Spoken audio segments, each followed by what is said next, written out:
नमस्कार विद्यार्थियों, आज की कक्षा में आप सभी का बहुत बहुत स्वागत है। पिछले वीडियो में मैंने आपके लिए दो प्रश्न छोड़े थे। उसमें पहले प्रश्न का सही उत्तर यूनिकॉर्न बेबी चैनल से तुलिका का आया है। दूसरे प्रश्न का उत्तर पढ़ाई वाक्य में कर्म है ना कि क्रिया। जैसे वाक्य था स्वरूप पढ़ाई करता है, तो मैंने आपको प्यारे बच्चों समझाया था कि जब भी आपको कंफ्यूजन हो कि यहाँ क्रिया कौन सी है, कर्म है या नहीं है, जैसे आप पढ़ाई को क्रिया समझ रहे हो तो उस वाक्य को यदि पास्ट टेंस में हम परिवर्तित करते हैं, भूतकाल में बदलने की कोशिश करते हैं, कर्ता के बाद ने का प्रयोग करते हैं, तो वह वाक्य आसानी से हो रहा था चेंज। जैसे स्वरूप ने पढ़ाई की तो इजीली चेंज हो गया। इसका मतलब इसमें कर्म है और स्वरूप तो करता हुआ, पढ़ाई कर्म हुई और करता है ये उसमें क्रिया थी। तो पढ़ाई कर्म है ना कि क्रिया, इसमें मुख्य क्रिया होती कर्ता। ओके, अब आज हम पढ़ेंगे अविकारी शब्द। प्यारे बच्चों, हम शब्द भेद पढ़ रहे थे, उसमें सबसे पहले हमने उत्पत्ति के आधार पर शब्द भेद लिए।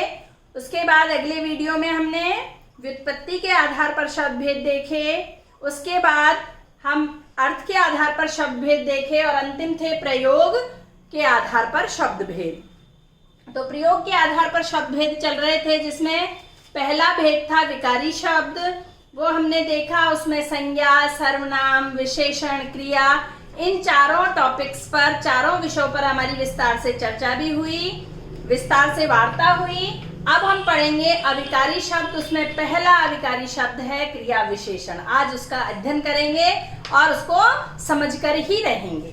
तो देखिए, शुरू करते हैं। सबसे पहले अविकारी शब्द क्या होता है। हमने कह दिया अविकारी शब्द पढ़ेंगे, फिर आप कंफ्यूज कि अविकारी शब्द होता क्या है। तो ध्यान दीजिएगा, अविकारी शब्द वे शब्द होते हैं जिन पर काल, कारक, लिंग, वचन आदि के आधार पर कोई बदलाव नहीं होता है, कोई विकार उत्पन्न नहीं होता है, कोई परिवर्तन नहीं आता है। जैसे मुस्कान धीरे चलती है, इसमें मुस्कान तो क्या है, करता है। चलती क्या है, क्रिया है। और ये धीरे क्या है, ये क्रिया की विशेषता बताने वाला शब्द है। ठीक है, धीरे जो है क्रिया की विशेषता बता रहा है। क्रिया की विशेषता बताने वाले शब्दों को हम क्रिया विशेषण कहते हैं। तो ये धीरे जो है वो अविकारी शब्द है। मैं अविकारी शब्द के बारे में आपको बताना चाह रही थी। अविकारी शब्द इसमें धीरे हुआ। जैसे मैंने कहा मुस्कान धीरे चलती है, और किसी भी लड़के का लिंग बदल के देखते हैं, या मुस्कान की जगह हम राम रख लेते हैं। राम धीरे धीरे चलता है, ये भी धीरे ही आएगा। जैसे हम बहुवचन में बदल लेते हैं, वे धीरे चलते हैं, वो भी नहीं चेंज होगा वहां भी। तो ना स्त्रीलिंग से चेंज हुआ, ना पुल्लिंग से चेंज हुआ, ना वचन से चेंज हुआ। ऐसे ही काल और कारक से बदल कर देखिए। काल बदलेंगे हम, मुस्कान धीरे चलती थी या मुस्कान धीरे चलेगी, तो धीरे फिर भी नहीं बदला, धीरे तो धीरे ही रहा। और कारक के आधार पर इसको बदल के देखिए, मुस्कान ने धीरे चली, क्योंकि धीरे नहीं बदलेगा, इसमें सेंटेंस नहीं बन पा रहा है। कारक का प्रयोग करते हुए कोई बात नहीं, यदि वाक्य बन पाता तो भी धीरे नहीं बदलता, धीरे तो धीरे ही रहता। तो ऐसे शब्द जिन पर काल, कारक, लिंग, वचन का कोई प्रभाव नहीं पड़ता है, इनके आधार पर कोई बदलाव जिनमें नहीं होता है, उन्हें हम अविकारी शब्द कहते हैं। इतना समझ में आया। इसके बाद देखिए क्रिया विशेषण, जो विषय है आज का हमारा। क्रिया विशेषण क्रिया की विशेषता बताने वाले शब्दों को कहते हैं। अब ठीक है, ये बात तुम समझ गए कि क्रिया की विशेषता बताएंगे, उन्हें हम क्रिया विशेषण कहते हैं। लेकिन जैसे विशेषण की विशेषता बताने वाले शब्द प्रविशेषण कहलाते हैं। विशेषण में हमने विस्तार से पढ़ा था, उसमें विशेषण की जो विशेषता बता रहे थे शब्द, उनके लिए अलग से नामकरण किया गया प्रविशेषण। लेकिन यहाँ जो क्रिया की विशेषता बताते हैं उन्हें तो क्रिया विशेषण कहते हैं, लेकिन जो क्रिया विशेषण की विशेषता बताते हैं उन्हें प्रक्रिया विशेषण नहीं कहते, उन्हें भी क्रिया विशेषण कहते हैं। जैसे मुस्कान बहुत धीरे चलती है, यहाँ बहुत शब्द जो लगाया मैंने, ये धीरे की भी विशेषता बता रहा है। यदि ऐसा विशेषण में होता तो उसको प्रविशेषण कहते, लेकिन क्रिया विशेषण में बहुत धीरे क्रिया विशेषण ही है। क्लियर यहाँ तक?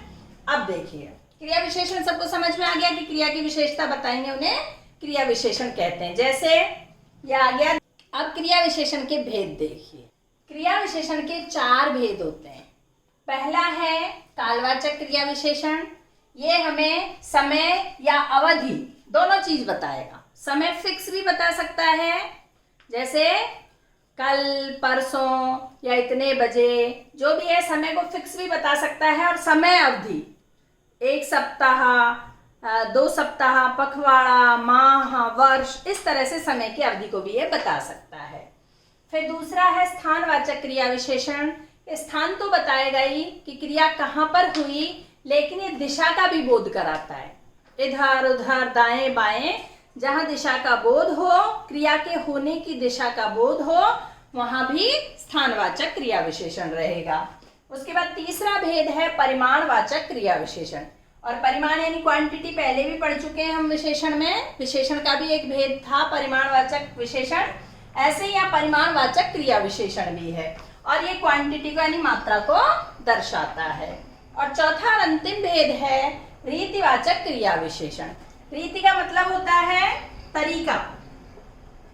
रीति का मतलब क्या होता है? तरीका या ढंग, किस ढंग से या किस तरीके से क्रिया हुई। लेकिन तरीका तो ये बताएगा ही बताएगा, इसके अतिरिक्त स्वीकृति। स्वीकृति यानी जैसे कोई हमसे कुछ पूछे कि क्या मैं ये चीज ले लूं, तो हम क्या कहेंगे? हाँ ले लो। क्या बोलेंगे हम? हाँ ले लो, ले लीजिए। तो यहाँ ये जो स्वीकृति का भाव है, ये भी रीतिवाचक क्रिया विशेषण में आएगा। निषेधता, अब हर बार यहाँ ले लो थोड़ी कहेगा कोई, मना भी कर सकता है, नहीं नहीं लेना, नहीं दूंगी, ठीक है। तो दूंगी क्रिया हो गया, यहाँ लेना क्रिया हो गया, उसमें हाँ यानी स्वीकृति हो गई, इसमें नहीं यानी निषेधता हो गई, मनाही हो गई। उसके बाद निश्चितता। निश्चितता का भी बोध भी ये कराते हैं और अनिश्चितता का बोध भी ये कराते हैं। जैसे निश्चितता में आ जाएगा वह अवश्य आएगी, वह अवश्य आएगी। तो यहाँ अवश्य जो है ये निश्चितता का बोध करा रहा है। अनिश्चितता वह शायद आएगी। यहाँ यदि शायद आ जाता, अवश्य की जगह शायद लिखेंगे तो इसमें निश्चितता नहीं है, आ भी सकती है और नहीं भी आ सकती है। तो वह शायद आएगी या निश्चितता होगी, और वह अवश्य आएगी ये निश्चितता हो गई। यहाँ तक क्लियर हुआ? अब देखिए एक एक को पढ़ते हैं। सबसे पहले पहला भेद देखिए, कालवाचक क्रिया विशेषण। क्रिया के होने के समय का बोध कराने वाले क्रिया विशेषण कालवाचक क्रिया विशेषण कहलाते हैं। यानी क्रिया किस समय हुई, उसका काल क्या था, उसका समय क्या था, समय का बोध कराने वाले, समय को दर्शाने वाले क्रिया विशेषण होते हैं, वो कालवाचक क्रिया विशेषण कहलाते हैं। ये मैंने लाघव चिन्ह लगा के यानी शॉर्ट फॉर्म करके लिख दिया है, क्री से क्रिया और वी से विशेषण, इसको समझ लीजिएगा। और इसमें बहुत सारे वाचक शब्द हैं, यानी समय को दर्शाने वाले, समय को बताने वाले शब्द।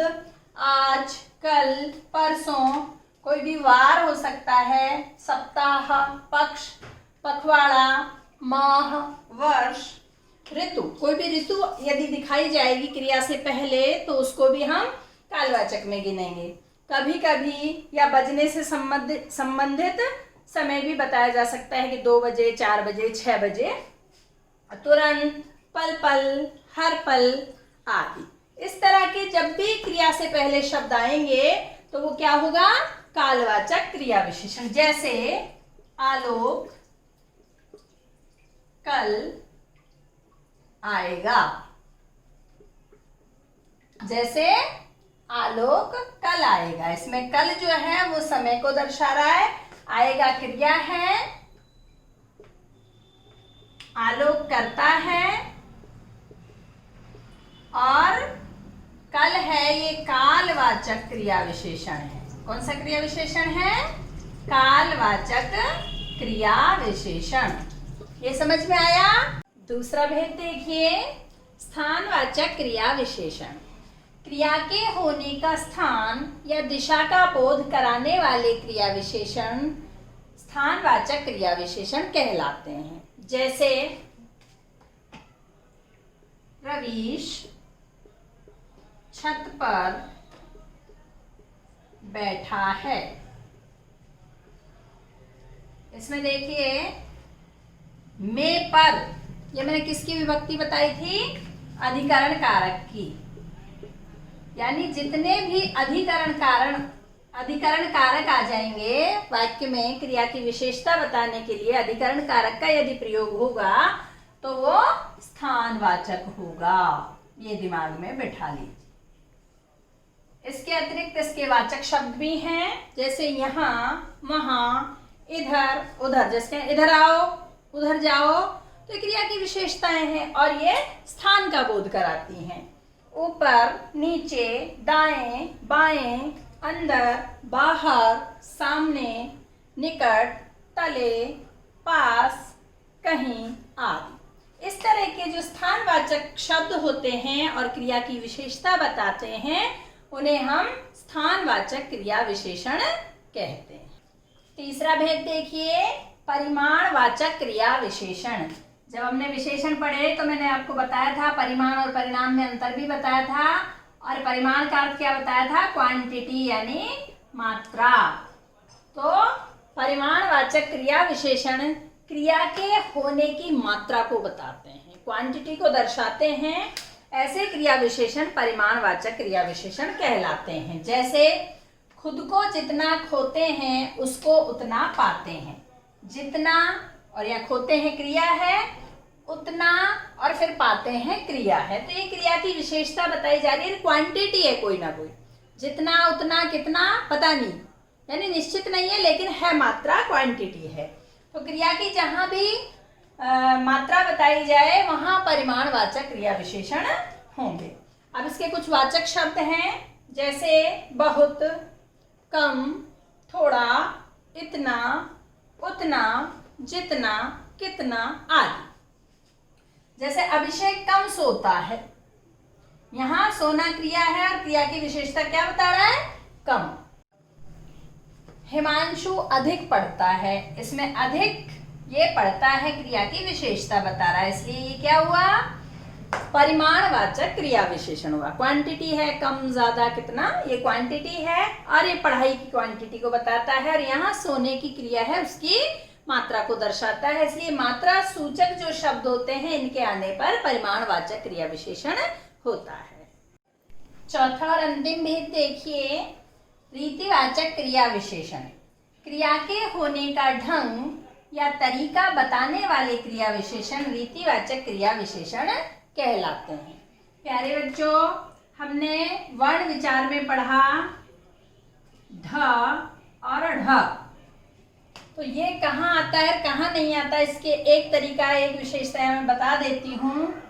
जब भी किसी शब्द के शुरुआत में ड और ढ का प्रयोग होता है तो वो बिना बिंदी वाला होता है, ठीक है, उसमें बिंदी नहीं आती है। जैसे ढंग लिखा है तो ढ पहले है, गा बाद में है, पहले है इसलिए इसके नीचे डॉट नहीं आई। क्लियर हुआ ये?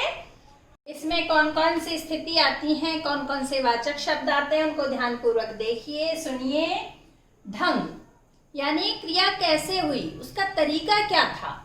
जैसे धीरे धीरे बोलो, कैसे बोलो? धीरे धीरे बोलो। सरपट दौड़ो, कैसे दौड़ो?